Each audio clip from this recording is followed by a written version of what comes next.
Good morning students. बच्चों, अभी तक मैंने पढ़ाया आपको बंधुत्व तथा जाति और वर्ग में महाभारत का समालोचनात्मक संस्करण। आज मैं पढ़ाऊंगी इसमें विवाह के नियम यानी रूल्स ऑफ मैरिज। जहाँ पितृवंशिक व्यवस्था को आगे बढ़ाने के लिए पुत्र महत्वपूर्ण थे, वहाँ इस व्यवस्था में पुत्रियों को भी एक अलग तरह से देखा जाता था। मैं आपको बता चुकी हूँ पितृवंशिकता, जहाँ वंश परंपरा पिता के नाम से चलती है, मातृवंशिकता जहाँ वंश परंपरा माता के नाम से चलती है।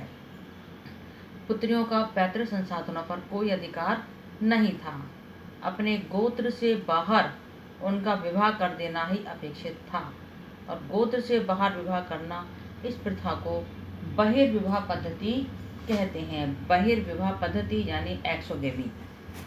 इसका तात्पर्य था कि ऊंची प्रतिष्ठा वाले परिवारों की कम उम्र की कन्याओं और स्त्रियों का जीवन बहुत सावधानी से तय किया जाता था, जिससे कि उचित समय पर यानी सही समय पर और एक सही व्यक्ति से उनका विवाह किया जा सके।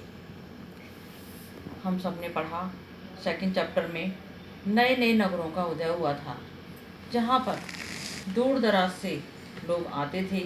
न केवल सामानों को खरीद के बेचते थे, बल्कि अपने विचारों को भी एक दूसरे के साथ विचारों का भी आदान प्रदान करते थे। इन बातों को लेकर कई बार विवाह की अंतर्विवाह बहिर्विवाह एक पद्धति के इन प्रश्नों को लेकर के कई बार आपस में इनमें टकराव भी हो जाता था, जिसके लिए ब्राह्मणों ने कुछ आचार संहिताएं तैयार की। आचार संहिताएं यानी नियम और कानून की पुस्तक। ब्राह्मणों को इन आचार संहिताओं यानी इन नियमावली में जो भी नियम कानून लिखे हुए थे, इनका पालन करना होता था, और बाकी समाज को भी इनका अनुसरण करना पड़ता था। लगभग 500 ईसा पूर्व से इन मानदंडों का संकलन धर्मसूत्र और धर्मशास्त्र नामक संस्कृत के ग्रंथों में भी किया गया था, और इनमें सबसे महत्वपूर्ण था मनुस्मृति। मनुस्मृति का संकलन लगभग 200 ईसा पूर्व से 200 ईस्वी के बीच हुआ। हालांकि इन ग्रंथों के ब्राह्मण लेखकों का मानना था कि उनका दृष्टिकोण सार्वभौमिक है, यानी सभी के लिए है। फिर भी बहुत सारे समाज को सबको इसका पालन करना चाहिए, लेकिन कुछ ऐसे भी थे जो इनका पालन नहीं करते थे। दिलचस्प बात है कि धर्मसूत्र और धर्मशास्त्र विवाह के 8 प्रकार को स्वीकृति देते थे, यानी 8 प्रकार के विवाह, जिनमें से 4 को उत्तम माना गया था। जैसे कि पहला, कन्या का दान, बहुमूल्य वस्त्र, यानी पिता किसी विद्वान लड़के को चुनता था और कन्या को बहुमूल्य वस्त्र और अलंकारों से विभूषित कर उसको सौंपता था। दूसरे प्रकार का विवाह, पिता लड़के और लड़की को यह कहकर संबोधित करता है कि तुम साथ मिलकर के अपने दायित्व का पालन करो। तीसरे प्रकार का, उसमें जो लड़का था वो अपने सामर्थ्य के अनुसार लड़की वालों को धन देता था और लड़की का वरण करता था। चौथे प्रकार में जहाँ लड़का और लड़की दोनों आपसी सहमति से शादी करते थे। बच्चों, अब हम पढ़ेंगे, अगला पॉइंट है हमारा स्त्री का गोत्र। अब जहाँ तक स्त्री के आप जानते होंगे कि गोत्र क्या है। वैसे तो आपको पता होगा, फिर मैं आपको समझा देती हूँ। गोत्र आपने सुना होगा, बहुत सारे ऋषि होते थे, जैसे अगस्त्य ऋषि, कश्यप ऋषि, गौतम ऋषि, वशिष्ठ ऋषि। तो अभी जैसे मैंने आपको इसमें डायग्राम में दिखा रखा है, आपको एग्जाम्पल के लिए अगस्त्य ऋषि आपने देखा होगा सर्कल में आपको बहुत सारे पॉइंट दिखाई दे रहे हैं, यानी ये सब आगे आने वाले टाइम में अगस्त्य ऋषि के ही वंशज कहलाए। पीढ़ी दर पीढ़ी जिनका जन्म उस वंश परंपरा में होता चला गया, वो अगस्त्य ऋषि के वंशज कहलाए।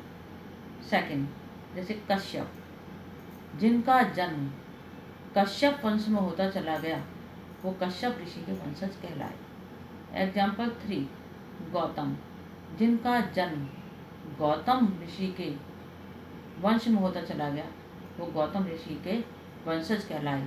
और इस तरह से अगस्त ऋषि के जो वंशज थे, जो वंशज कहलाए वो अगस्त, कश्यप, उनका गोत्र कश्यप लगा। और गौतम ऋषि के जो वंशज जो गौतम ऋषि के वंशज कहलाए उनका गोत्र गौतम कहलाया। समाज गोत्रों के आधार पर बटा होता है। प्रत्येक गोत्र एक वैदिक ऋषि के नाम पर होता था और उस गोत्र के सदस्य ऋषि के ही वंशज माने जाते थे। गोत्रों के 2 नियम महत्वपूर्ण थे। विवाह के पश्चात स्त्रियों को पिता के स्थान पर पति के गोत्र का माना जाता था। हालांकि हम सभी जानते हैं कि इन नियमों का सब जगह अनुसरण नहीं होता था। बच्चों ध्यान से सुनो, इम्पोर्टेंट क्वेश्चन है कि क्या इन नियमों का सभी जगह अनुसरण होता था? तो हम बताएंगे, तो आप लिखोगे सभी जगह इनका अनुसरण नहीं होता था। इसके लिए हम स्त्री और पुरुष के नाम का विश्लेषण आपको करके देखना पड़ेगा। जैसे ब्राह्मण पद्धति में जब किसी लड़की की शादी होती है तो शादी के बाद उसका गोत्र बदल जाता है, पति का गोत्र लगता है।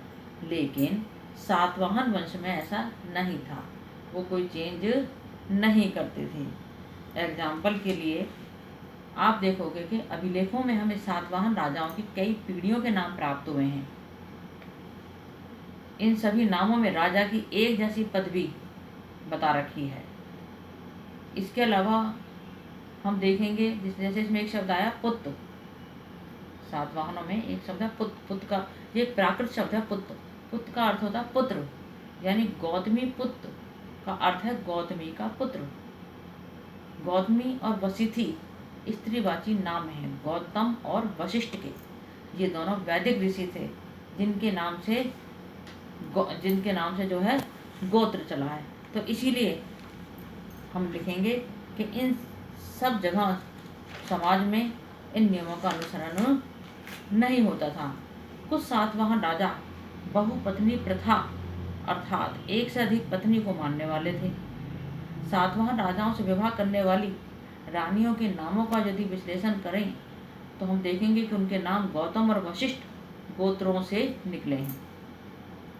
इससे प्रतीत होता है कि विवाह के बाद भी अपने पति कुल के गोत्र को उन्होंने ग्रहण नहीं किया, बल्कि उन्होंने सातवाहन राजाओं ने अपनी माता के गोत्र को ग्रहण किया, जबकि ब्राह्मणी व्यवस्था में ऐसा नहीं था। ब्राह्मणों में जो लड़की की शादी होती है तो पिता के स्थान पर अपने पति के गोत्र को चलाती है।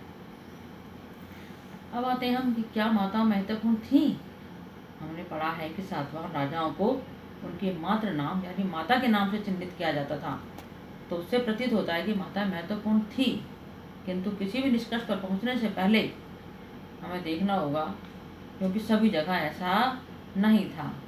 कहीं पितृवंशिक व्यवस्था थी और कहीं पर मातृवंशिकता व्यवस्था थी।